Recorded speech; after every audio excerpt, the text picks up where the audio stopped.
सत श्री अकाल दोस्तों, उम्मीद करते हैं तुसी सब लोग ठीक ठाक होंगे। और अज मैं थानू जी विधान सभा की कार्रवाई सी ये बारे चानन पाना चाहना है। वो इस करके लाइव ये तरीका चुनिया है क्योंकि जिहड़ी गल आपदे मन च हुंदी है रखना चाहते हैं वो उत्थे रखन नहीं दी जाती। सो मैं ये चाहना है कि पंजाब के लोगों नूं बेशक वो कांग्रेस पार्टी नाल है, बेशक वो किसी पार्टी नाल जुड़े हुए ने, लेकिन उन्होंने पता होना चाहिए असलीयत की है। सो अज चौथा दिन पंजाब की विधान सभा दे विच सी और जो होया तुसी उत्थे देखिया। पहला तो वितकरा किया जाता है, तुसी देखिया होना है कि कैमरा दूर करके सानू विखाया जाता है। सानू तो पता ही नहीं लगता, साडी आवाज़ तो अंदाजा लाने हो कि ये राजा वड़िंग बोल रहा है, नहीं तो थानू पता ही ना लगे। उन्होंने जूम करके दिखाया जाता है हरेक बंदे की फोटो के उत्ते। सो 4 दिन बाद मगरले 3 दिन बारे भी थानू जाणू कराया। अज चौथा दिन सी। तुसी वार वार देखिया कि फाइनांस मिनिस्टर चीमा साहब ने पहले दिन तो लैके ये गल्लां कीतियां कि पंजाब के मुद्दों नूं कांग्रेस पार्टी चकना नहीं चाहती। तुसी स्पीकर साहब नूं भी कदे नहीं सुनिया होना कि पंजाब दा स्पीकर एक पार्टी बन के उस चेयर ते संविधानिक चेयर ते बह के भाषण दिंदा होवे। पहली बारी ये भी थानू वेखण नूं मिलिया होना है। वो एक पार्टी बन जाते ते वो सत्ताधार पार्टी दा ही पक्ष पूरन लग जाते हैं। क्वेश्चन आर मैं थानू पहला भी कहा सी कि 3 दिन नहीं लाए गए, ना किसी ने लाए ते ना किसी ने इजाजत दी। चौथे दिन भी क्वेश्चन आर नहीं होया। जे सत्ताधारी ये कहते ने कि ओपोजिशन वाले ने सवाल नहीं लाए तो सत्ताधारी वाले ने भी कोई सवाल नहीं लाए। 0 आर भी एक दिन मिलिया जिहदे विच असीं शरारी साहब का मुद्दा चुक्या, क्योंकि बहुत वड्डा मुद्दा सी। 0 टॉलरेंस करप्शन ते गल हो रही सी। अज असीं क्योंकि मन बना के गए सां, असीं चाहुंदे सां कि अज लास्ट डे है, करोड़ रुपया सत्ताधार पार्टी कहती और असी भी कहने खर्चा आउंदा है, तो विधान सभा दे विच कोई ना कोई गलबात करिए। हालांकि कुछ लोग ये सुझाव दे रहे सन कि तुहाडा मुद्दा शरारी वाला मुद्दा है, तुहानूं उहदे ते अड़े रहना चाहिए। पर ये गल्लां भी उलांभे करते हुए असी आख्या कि पंजाब के होरां मुद्दों ते भी असी गल अज करांगे। खड़े हुए जांदियां सार असी कहा कि 0 आर, क्योंकि क्वेश्चन आर तो है ही नहीं। क्वेश्चन आर तो बाद तुसी देखिया होना लाइव दे विच एक 0 आर आउंदा है जिहदे च पक्ष दे मुद्दों ते गल कीती जांदी है। अज दे मुद्दे तुसी जानदे हो बथेरे सारे मुद्दे सन। गैंगस्टर भज गया, सिद्धू मूसेवाला साहब दा कातल, एक ड्रग दा लॉर्ड जिहड़ा सीगा वो भी भज गया, फरार हो गया, एक व्यक्ति बंदूक लैके चला गया। अनेका होर मुद्दे सन जिन्हां ते असी चर्चा करनी सी। एक सरपंच साहब दा मुद्दा सीगा, मैं पिछे अमलोह जाके आया। तमाम पंजाब के सरपंचों को डराया धमकाया जा रहा है। उन्होंने कहा जा रहा है कि साढ़े नहीं आ जाओ, नहीं थोड़े असी केस खोल देंगे। तो इस तरह इस सिलसिले दे विच 2 अमलोह के सरपंच आपकी जान गवा चुके हैं। एक तो गरीब करना ताल्लुकात रखता सी, आपदे सुसाइड नोट दे विच लिख के गया कि मैनू इन्हां बंदियां ने परेशान किया, लेकिन इस दे बावजूद भी धरना ला के एक लाश पई, एक धरना ला के 306 का मुकदमा दर्ज करवाया तो अज तक दोषियों को फड़िया नहीं गया है। पंजाब के सारे सरपंच अज डर च ने, उन्होंने मन च भै है, उन्होंने डराया जा रहा है।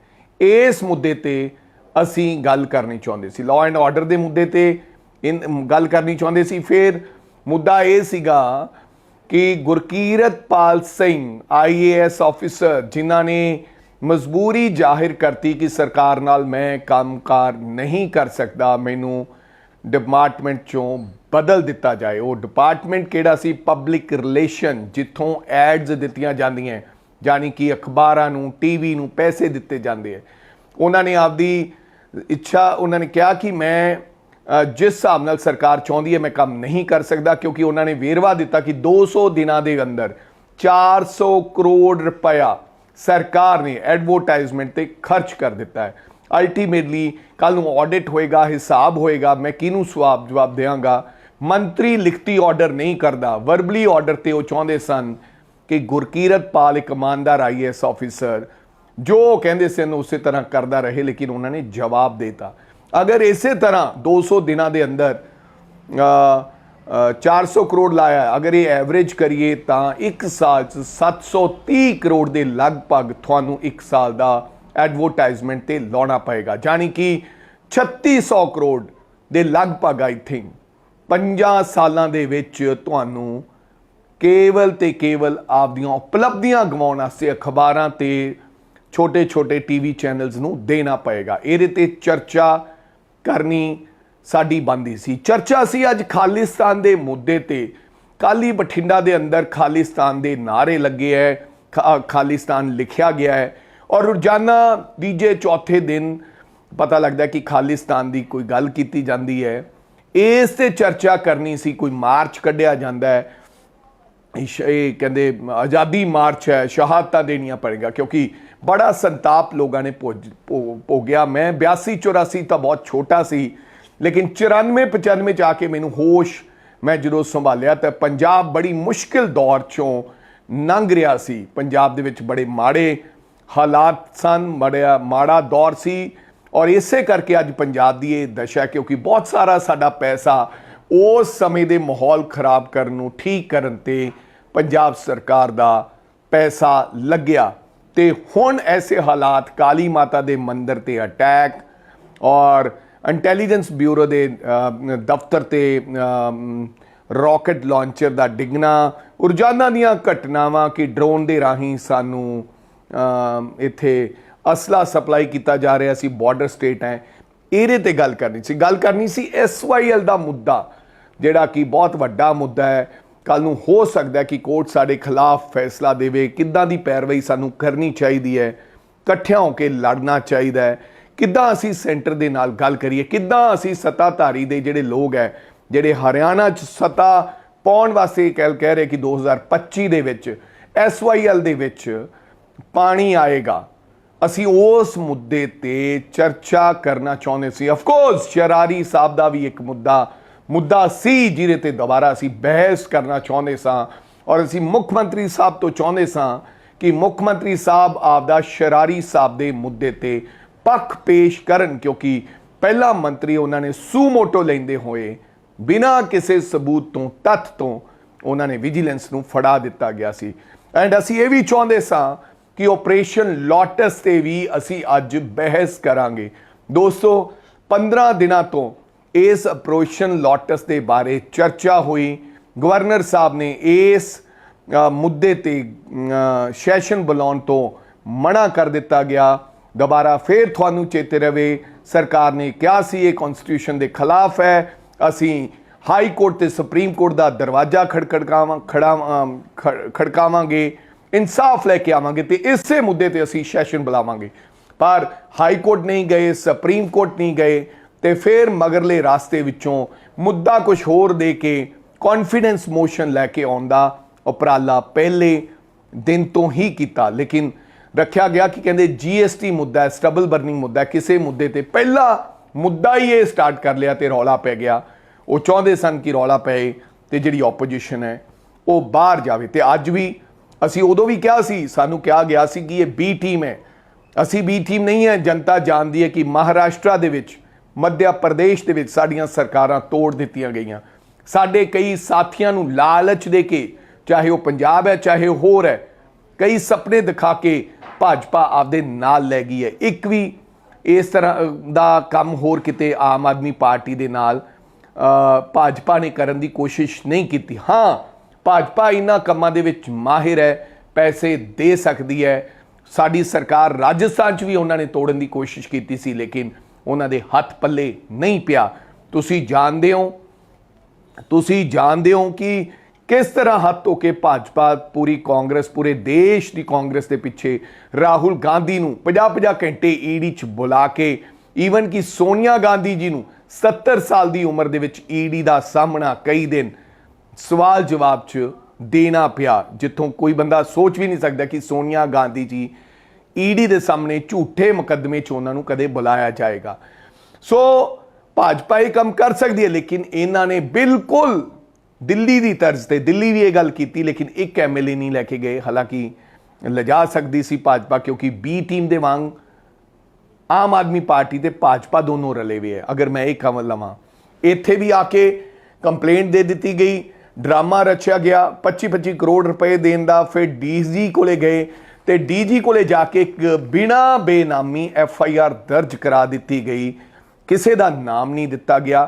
ਤੇ ਅੱਜ ਫਿਰ 7 ਦਿਨਾਂ ਬਾਅਦ ਇਹ ਕਹਿ, ਕਿਉਂਕਿ ਅਸੀਂ ਰੌਲਾ ਪਾਇਆ ਕਿ ਤੁਸੀਂ ਕਿਸੇ ਦਾ ਨਾਮ ਦਿਓ, ਉਹਦਾ ਟੈਲੀਫੋਨ ਨੰਬਰ ਦਿਓ, ਜਦੋਂ ਨਾ ਦੇ ਪਾਏ ਤਾਂ ਫਿਰ ਉਹਨਾਂ ਨੇ ਅੱਜ ਵਿਜੀਲੈਂਸ, ਕਿਉਂਕਿ ਉਹਨਾਂ ਕੋਲੇ ਕੋਈ ਹੋਰ ਦਾਅ ਪੇਚ ਬਚਿਆ ਨਹੀਂ ਸੀ, ਜਿਵੇਂ ਸ਼ਰਾਰੀ ਦੇ ਮੁੱਦੇ ਤੇ 20 ਦਿਨਾਂ ਦਾ ਕੋਈ ਨੋਟਿਸ ਨਹੀਂ ਦਿੱਤਾ ਸੀ, ਕਹਿਤਾ ਵਿਧਾਨ ਸਭਾ 'ਚ ਵੀ ਅਸੀਂ ਨੋਟਿਸ ਦੇ ਦਿੱਤਾ ਹੈ। ਕਿਹਦਾ ਨੋਟਿਸ ਹੈ? ਮੀਡੀਆ ਨੂੰ ਕੋਈ ਪਤਾ ਨਹੀਂ, ਕੋਈ ਮੀਡੀਆ ਕਰਮੀ ਇਹ ਪੁੱਛਣ ਲਈ ਤਿਆਰ ਨਹੀਂ ਕਿ ਨੋਟਿਸ ਕਿਹਦਾ ਹੈ। ਸਰਕਾਰ ਦਾ ਨੋਟਿਸ ਹੈ, ਵਿਜੀਲੈਂਸ ਦਾ ਨੋਟਿਸ ਹੈ, ਆਮ ਆਦਮੀ ਪਾਰਟੀ ਦਾ ਨੋਟਿਸ ਹੈ, ਮੁੱਖ ਮੰਤਰੀ ਦਾ ਨੋਟਿਸ ਹੈ, ਜਨਤਾ ਦਾ ਨੋਟਿਸ ਹੈ। ਕਿਹਦਾ ਨੋਟਿਸ ਹੈ? ਕਹਿ ਦਿੱਤਾ ਗਿਆ ਨੋਟਿਸ ਹੈ। ਅੱਜ ਕੁਝ 2 MLA ਵਿਜੀਲੈਂਸ ਦੇ ਦਫ਼ਤਰ ਚਲੇ ਗਏ, ਉਹਨਾਂ ਨੇ ਕਿਹਾ ਕਿ ਅੱਜ ਅਸੀਂ ਨਾਮ ਦੇ ਆਏ ਹਾਂ, ਲੇਕਿਨ ਕਿਸੇ ਦਾ ਨਾਂ ਹਜੇ ਤੱਕ ਉਹ ਕੰਪਲੇਂਟ ਜਗ ਜ਼ਾਹਿਰ ਨਹੀਂ ਹੋਈ, ਅਸੀਂ ਕੰਪਲੇਂਟ ਦੇਖੀ ਨਹੀਂ। ਮੈਨੂੰ ਇਹ ਪੱਕਾ ਯਕੀਨ ਹੈ ਕਿ ਕਿਸੇ ਦਾ ਨਾਮ ਵਿਜੀਲੈਂਸ ਦੀ ਕੰਪਲੇਂਟ 'ਚ ਨਹੀਂ ਹੈ। ਕੇਵਲ ਤੇ ਕੇਵਲ ਵਿਧਾਨ ਸਭਾ 'ਚ ਮੂਰਖ ਬਣਾਉਣ ਵਾਸਤੇ ਇਹ ਕਿਹਾ ਗਿਆ ਕਿ ਅਸੀਂ 2 ਬੰਦਿਆਂ ਦੇ ਕਿਸੇ ਦੇ ਨਾਮ ਦੇ ਕੇ ਆਏ, ਲੇਕਿਨ ਕੰਪਲੇਂਟ 'ਚ ਕਿਸੇ ਦਾ ਨਾਮ ਨਹੀਂ ਦਿੱਤਾ। ਹਾਂ, ਵਿਧਾਨ ਸਭਾ ਦੇ ਅੰਦਰ ਇਹਨਾਂ ਨੇ 2 कैबिनेट मंत्रियों, एक तो गृह मंत्री अमित शाह जी का और दूसरा अनुराग ठाकुर जी का नाम लए कि सानू किसी ने फोन किया तो उन्होंने कहा दो बड़े साहब हमें घूस देना चाहते हैं, भी पैसे देने की गल की विधान सभा च किया, लेकिन ये कंप्लेंट दे विच किते नहीं है। पर जे अगर ये नाम दे के आए है तो विजिलेंस नूं मुकदमा दर्ज कर देना चाहिए, क्योंकि ये आम साधारण लोग नहीं है, ये चुने हुए व्यक्ति नाम दे के कंप्लेंट दे के आए ने। फिर विजिलेंस उन्हां ते कार्रवाई परचा दर्ज करे, नहीं फड़ सकते तो कम से कम FIR तो दर्ज करन। अगर ये नाम दे के नहीं आए तो विजिलेंस कंप्लेंट सानू दिखावे जां ये कंप्लेंट विखाउण कि असीं आ कंप्लेंट दित्ती है। विधान सभा दे विच इन्हां ने 2 व्यक्तियों के नाम लए जानबुझ के, क्योंकि विधान सभा का सत्र अज खत्म हो जाएगा, उसके बाद चर्चा बंद हो जाएगी। लेकिन मैं थोड़े राही ये दसना चाहना कि आने वाले समय मैं आपके साथियों नाल सलाह करके पंजाब दे चंडीगढ़ के DJP नूं असीं शिकायत देनी चाहांगे, क्योंकि विधान सभा दे विच 2 केंद्र के मंत्रियों का नाम लिया MLA साहब ने, उन्हां दी पड़ताल की जावे, प्रोब की जावे, तां जो दुध का दुध पानी का पानी जनता के सामने आवे। अगर तां उन्हां ने पैसे देने की कोशिश की हुई तो उन्हां ते कार्रवाई हुई, अगर नहीं की हुई तो झूठा मुकदमा दूसरे साथियों ते बनता है 182 के तहत कि इन्होंने पूरे पंजाब के लोगों और सदन नूं झूठी जानकारी देने का कोशिश की। सो अज दियां यह कार्रवाइयां फिर की होया, असी अंदर नारेबाजी करना चाहते सन, लेकिन स्पीकर साहब ने अज कहा कि मेरे माता जी अज पंजाब की विधान सभा दे विच बैठे। हालांकि प्रताप सिंह बाजवा साहब ने ताई जी कह के उन्होंने पुकारिया सी, सब ने स्पीकर साहब की माता जी का स्वागत किया। असी क्या वार-वार कि 0 आर दिओ ते असी विधान सभा दे विच बैठांगे, कार्रवाई सुनांगे। स्पीकर साहब ने 15 मिनट अडजर्न भी किया, क्योंकि उन्होंने लगता सी संविधानिक में गलत कर रहे हैं। फिर पुछ के आए तो 15 मिनटों बाद फैसला वही अटल रखा कि नहीं, 0 आर नहीं मिलेगा। तो असी वार-वार पुकार दे रहे, अज जोश दे नाल अगे होके इस करके मुर्दाबाद ਜਾਂ कोई अपमानजनक शब्द ਜਾਂ आपदी लड़ाई नहीं लड़ी, क्योंकि माता जी बैठे सन। साडे मन 'ਚ सी कि स्पीकर साहब दे माता जी नहीं, वो साडे माता जी है। अज पहली बारी पंजाब की विधान सभा वेखण आए है, तो उन्हां दे सामने अगर असीं किसी प्रकार का होर आक्रोश दे विच जिंदाबाद या मुर्दाबाद करांगे तो उन्हां दे मन नूं ठेस पहुंचेगी। इन्हां परंपरावां ते चलदे होए असीं आपदा शांतिपूर्वक तरीके नाल पंजाब की विधान सभा का बायकॉट करके असी बाहर आ गए। इस तो बाद विरोधी धिर ने, सत्ताधारी धिर ने आपदे सोले गाए ते नाल ही नाल कॉन्फिडेंस मोशन जिहड़ा है उहदे ते मोहर ला के वोटिंग कराई, जबकि 92 लोग उन्हां दे ऑलरेडी नाल है। उन्हां दे नाल किसी ने नो कॉन्फिडेंस मोशन मूव ही नहीं किया, उन्हां ने कोई सवाल चक्या ही नहीं। ये केवल ते केवल जिहड़ा अंदर डर सता रहा कि साडे ही कुछ साथी सानू छड्ड के चले ना जाण, क्योंकि अंदर अंदर एक माहौल बनया हुआ है। अंदर ही अंदर कुछ MLA साथी बहुत खिलाफ हैं, तो 6 महीनों की पक्की मोहर ਤਾਂ ਜੋ ਅਸੀਂ ਕੌਨਫੀਡੈਂਸ ਮੋਸ਼ਨ ਲਿਆਏ। ਹੁਣ 6 ਮਹੀਨੇ ਨੋ ਕੌਨਫੀਡੈਂਸ ਕੋਈ ਆ ਨਹੀਂ ਸਕਦਾ ਤੇ ਅਸੀਂ ਕਵਾਂਗੇ ਅਸੀਂ ਆਪਦੀ ਕੁਰਸੀ ਤੇ ਬਿਰਾਜਮਾਨ ਰਹਾਂਗੇ। ਸੋ ਅੱਜ ਦੀ ਕਾਰਵਾਈ ਸਾਥੀਓ ਇਹ ਸੀ, ਮੁੱਦੇ ਬਹੁਤ ਸਨ ਜਿਹੜੇ ਕਿ ਜ਼ਮੀਨ ਸਤਰ ਤੇ ਜਾ ਕੇ ਅਸੀਂ ਚੱਕਾਂਗੇ। ਅਸੀਂ ਆਮ ਜਨਤਾ ਚੋਂ ਮੁੱਦਾ ਚੱਕਾਂਗੇ। ਅਸੀਂ ਮਾਫੀ ਚਾਹੁੰਦੇ ਹਾਂ ਕਿ ਪੰਜਾਬ ਦੀ ਵਿਧਾਨ ਸਭਾ ਦੇ ਵਿੱਚ ਮਾਹੌਲ ਸੁਖਾਵਾਂ ਨਹੀਂ ਸੀ। ਅਸੀਂ ਵਾਰ-ਵਾਰ ਕਹਿੰਦੇ ਹਾਂ ਕਿ ਲੰਬਾ ਸੈਸ਼ਨ ਬੁਲਾਇਆ ਜਾਵੇ ਤੇ ਲੰਬੀ ਗੱਲਬਾਤ ਜਿੰਨੀ ਵੀ ਵਿਅਕਤੀ ਕੋਈ ਕਰਨੀ ਚਾਹੁੰਦਾ ਹੈ ਆਪਦੇ ਮਨੋਂ, ਚਾਹੇ ਅੱਧਾ ਘੰਟਾ, ਪੌਣਾ ਘੰਟਾ ਉਹ ਬੋਲ ਸਕੇ, ਤਾਂ ਜੋ ਪੰਜਾਬ ਦੇ ਲੋਕਾਂ ਦੇ ਮੁੱਦੇ ਅਸੀਂ ਚੱਕ ਸਕੀਏ ਤੇ ਪੰਜਾਬ ਦੇ ਲੋਕਾਂ ਨੂੰ ਸੱਚ ਪਤਾ ਚੱਲੇ ਕਿ ਸੱਤਾਧਾਰੀ ਵਾਲੇ ਸੱਚ ਬੋਲਦੇ ਆ ਕਿ ਵਿਰੋਧੀ ਧਿਰ ਵਾਲੇ ਸੱਚ ਬੋਲਦੇ ਆ। ਸੋ ਦੂਸਰੀਆਂ ਦੋਹਾਂ ਪਾਰਟੀਆਂ ਨੇ, ਭਾਜਪਾ ਨੇ ਤਾਂ ਆਪਦਾ ਪੱਖਪਾਤ ਪੇਸ਼ ਹੀ ਨਹੀਂ ਕੀਤਾ, ਉਹ 3 ਦਿਨ ਆਈ ਨਹੀਂ ਤੇ ਅਕਾਲੀ ਦਲ ਵੀ ਉੱਥੇ ਮੂਕ ਦਰਸ਼ਕ ਬਣ ਕੇ ਬੈਠਾ ਵੇਖਦਾ ਰਿਹਾ, ਕਿਉਂਕਿ ਹਜੇ ਤੱਕ ਅਕਾਲੀ ਦਲ ਕਿਸੇ ਪ੍ਰਕਾਰ ਦਾ ਕੋਈ ਫੈਸਲਾ ਲੈ ਨਹੀਂ ਸਕਿਆ ਕਿ ਅਸੀਂ ਬੀਜੇਪੀ ਨਾਲ ਜਾਣਾ ਹੈ ਕਿ ਬੀਜੇਪੀ ਦੇ ਖਿਲਾਫ ਜਾਣਾ ਹੈ। ਦੋ ਚਿੱਤੀ ਜਦੋਂ ਦੋ ਬੇੜੀਆਂ ਦਾ ਸਵਾਰ ਹੋਵੇ ਵਿਅਕਤੀ ਉਦੋਂ ਡੁੱਬ ਜਾਇਆ ਕਰਦਾ ਹੈ। ਸੋ ਦੂਜੀਆਂ ਦੋਵੇਂ ਪਾਰਟੀਆਂ ਦੀ ਜੋ ਕਾਰਵਾਈ ਸੀ ਉਹ ਤੁਸੀਂ ਦੇਖਦੇ ਰਹੇ ਹੋਵੋਗੇ, ਪਰ ਅਸੀਂ ਕੋਸ਼ਿਸ਼ ਕੀਤੀ ਕਿ ਪੰਜਾਬ ਦੇ ਮੁੱਦਿਆਂ ਦੀ ਅਸੀਂ ਲੜਾਈ ਲੜੀਏ ਤੇ ਪੰਜਾਬ ਦੇ ਲੋਕਾਂ ਦੇ ਨਾਲ ਖੜੀਏ। ਤੁਹਾਡਾ ਸਾਰਿਆਂ ਦਾ ਧੰਨਵਾਦ। ਇਹ ਜਾਣਕਾਰੀ ਮੈਂ ਚਾਹੁੰਦਾ ਸੀ ਕਿ ਤੁਹਾਡੇ ਰਾਹੀਂ ਮੈਂ ਆਪਦੇ ਫੇਸਬੁੱਕ ਦੇ ਰਾਹੀਂ ਤੁਹਾਨੂੰ ਇਹ ਜਾਣਕਾਰੀ ਦੇਵਾਂ। ਸਤਿ ਸ੍ਰੀ ਅਕਾਲ ਸਾਰਿਆਂ ਨੂੰ। ਜਿਉਂਦੇ ਰਹੋ, ਪਰਮਾਤਮਾ ਤੁਹਾਨੂੰ ਚੜ੍ਹਦੀ ਕਲਾ ਬਖਸ਼ੇ।